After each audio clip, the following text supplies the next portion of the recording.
உங்க அண்ணன் பையன் வரானா? அப்படியா? ஏங்க ஐயோ என் தம்பி ஏங்க நான் சொல்றபடி கேளுங்க. போன வாட்டி வர்றப்ப இந்த செவரட்டி கேட்டான். இப்பவே போய் பாய் கடையில சொல்லி வச்சிருங்க செவரட்டி 2. ஏங்க இங்க இருந்து 15 கிலோமீட்டர்ல ஒரு கடை இருக்கு, நாட்டு மருந்து கடை, பருத்தி கொட்டை. அதுல இருந்து பருத்தி பால் எடுத்து அவனுக்கு செஞ்சு கொடுக்கணும். அப்புறம் எங்க பலாப்பழ சீசனு, பலாப்பழம் அவனுக்கு ரொம்ப பிடிக்கும், பலாப்பழமும் வாங்கிட்டு வந்துருங்க. பலாப்பழம் வாங்கிட்டு வா. ஏங்க இவ்வளவு சொல்லிக்கிறீங்க, மச மசம் நிக்கிறீங்க, போங்க போங்க, நான் போன் பண்றேன். போங்க போங்க. கொஞ்சம் கூட இந்த மனுஷனுக்கு பொறுப்பே கிடையாது. எவ்வளவு லேட்டா போறாரு. என்னப்பா ஏமா அப்பா அப்படி விரட்டிக்கிட்டு இருக்க? ஏமா நீ ஏமா முத இப்படி இருக்க?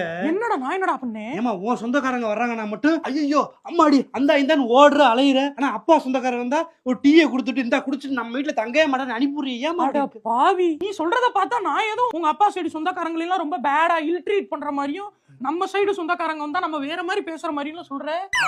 அந்த மாதிரிலாம் நான் இல்ல.